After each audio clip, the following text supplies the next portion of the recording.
So when you take that away, his whistle is not wet. It's a dry whistle. And nobody likes a dry whistle.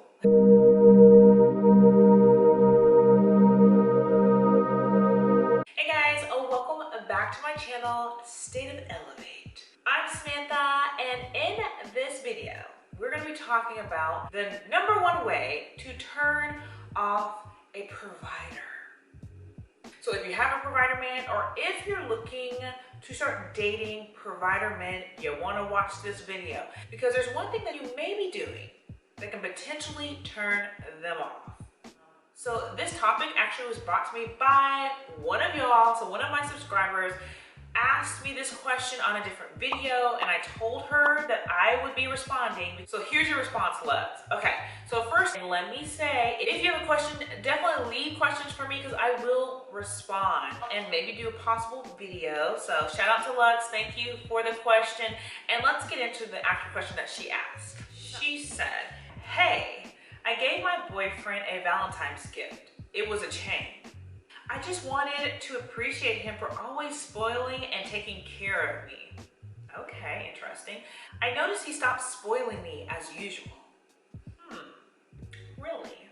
We haven't even spoken for about 2 weeks. I'm a very laid-back person, so I didn't think much about it at first, but it seems weird right now.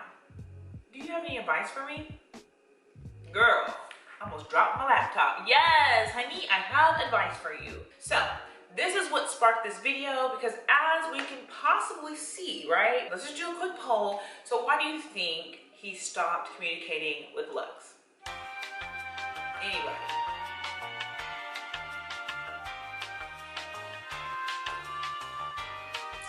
Yes, it's because of the gift. Yes. Okay. So on this channel, we talk a lot about psychology, okay?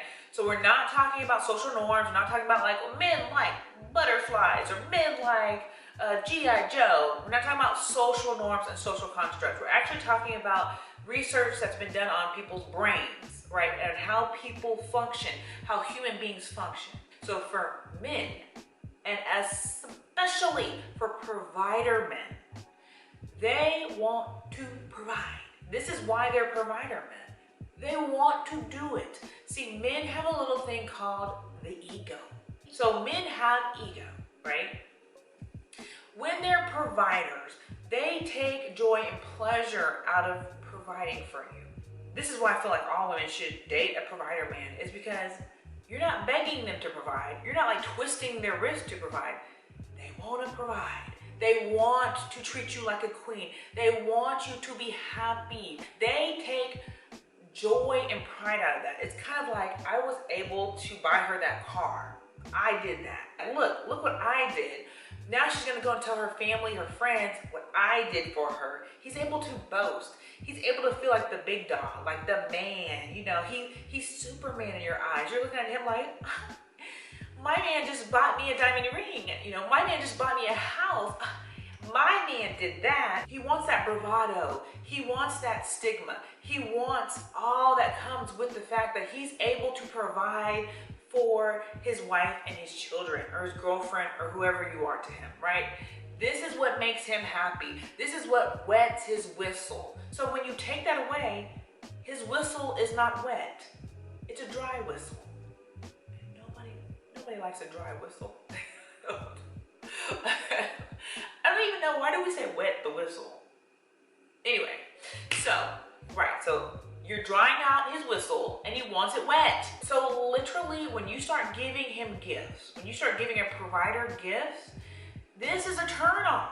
This is like, now wait a minute. This is my role is to be the provider. Now you're like taking me down a peg because you're able to do what I can do. Now we're both providers. Now, you know, I'm feeling like you're taking on my role. You're taking on a masculine role. You're turning into the man. And now he's the female, accepting the chains and the jewelry. Like, you're buying him jewelry and chains, and, you know, I don't know if it was a gold chain. She didn't specify. I'm assuming it's probably a nicer item. Because if she's saying that she was doing this in appreciation, it was Valentine's Day, so I'm sure it's probably something of a nicer quality. So in essence, you're saying to him like, you bought me nice things, but look, I can buy you nice things too. And that's a turn off. That's a turn off for a provider man. Now, where we get it twisted as women is all men are not created equal. So a man that's not a provider man, a man that is a dusty, a man that is a 50-50 man, basically a roommate or a friendship mate, that type of man wants the chains. He wants the nice chains.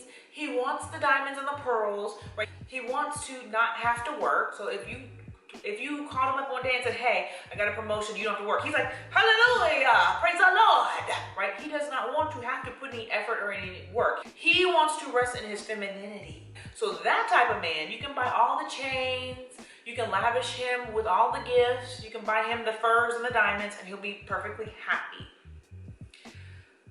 But the provider man, he's operating a little differently. He does not want the chains and the baubles. You have to come at him differently, ladies. This goes back to strategy. Strategies are best friend. That's what this whole entire channel is about. How we as women can come up with strategies to win and succeed in life.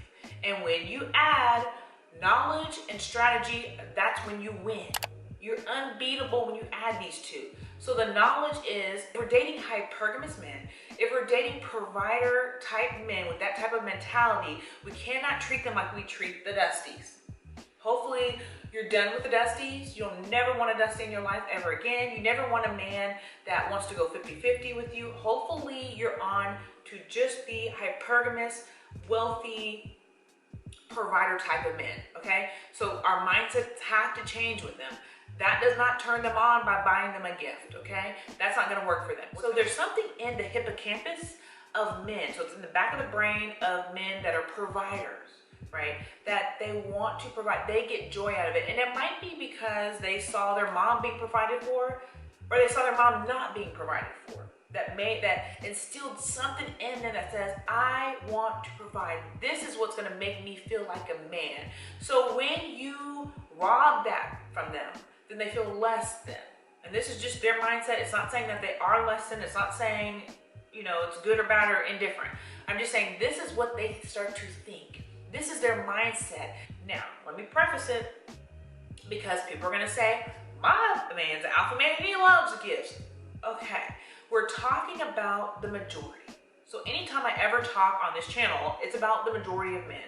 There's always going to be exceptions to every single rule, right? We're not all robots. Of course, we all know as adults there's exceptions. So I have to put the disclaimer out there because someone's gonna say, well, my man likes giving gifts. Well, yes, maybe yours does, but the majority of wealthy provider type men do not, okay? They just don't. And I've dated plenty. 90% of the men I've dated have been provider men, 6-figure, 7-figure, 8-figure men.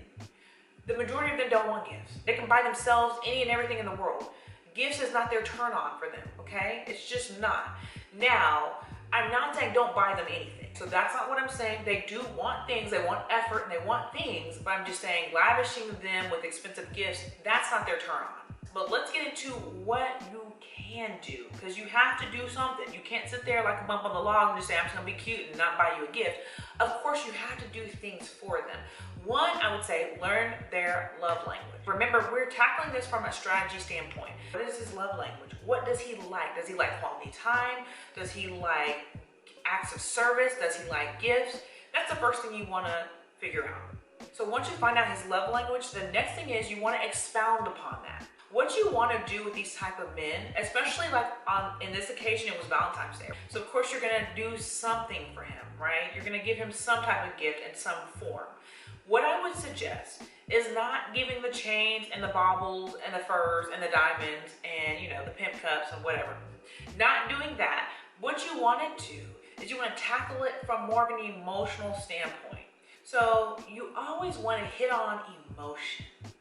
Emotion is what's going to set you apart when you can tap into a man's emotions. So if you're going to do a gift, for example, and this is just hypothetical, just off the top of my head. So let's say I'm dating a provider man. Let's say Steve. Hi, Steve. Hi. Okay, so Steve over here, we're dating. He's a provider man. He's been taking care of all the bills. He bought me a car. He paid off my student loans. He is my boo thing. Knowing his love language. So let's say his love language is quality time, right? That's what we're gonna use for our gift. So for Steven, I'm gonna plan, like let's say he told me like, Steven talks all the time about playing baseball back in high school. He was a baseball star. He just recants all the stories about baseball and hitting the ball. I don't know anything about baseball. Hitting the ball, whatever, running to the bases and all that, right? He just regales me with all the stories of him in high school. So what I might do is I might plan a little picnic at his high school, right?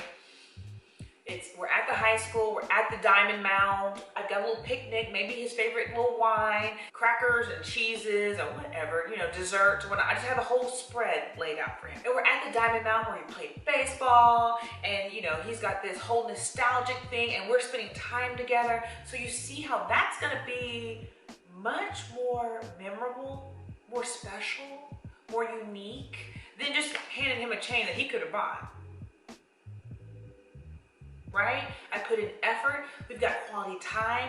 I planned a whole day. We're spending our time together. It's bringing him back to his nostalgic past. All this is doing is creating more of a tie to me and him, right? Now he's like, dang, she's doing stuff no other woman has ever done. Anyone can buy a chain, right? Anyone can go to Target and buy a little chain or go to Hellsberg Diamond and buy a little chain. That's not what these hypergamous provider men care for. That's not what's gonna wet their whistle. But me going above and beyond, listening to him, bringing back this nostalgia and planning a whole day, and we're spending time together. So I've hit like 3 or 4 different emotional ties. So now, next time he's thinking about that, I'm tied to the baseball at the Diamond Mound at the high school. So he's gonna start remembering me next time. Next time he's telling those stories, let's say we break up, I'm still gonna be in his memory. He's not gonna be able to get me out of his head. So this is where we're really honing in on strategy, ladies. So it's not necessarily about, if you wanna do something nice for your man, definitely do it.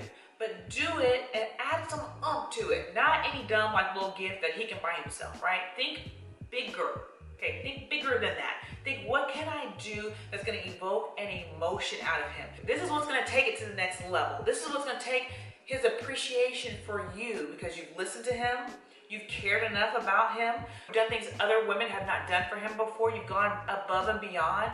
And this could be in the form of, I mean, this was just a random example, but it could be maybe a scavenger hunt that you do. This could be, maybe if he talks about golf a lot, maybe you go on to Amazon and you buy like a little golf set it up in the backyard and play a game of like strip golf. Just make it fun, make it different, make it exciting.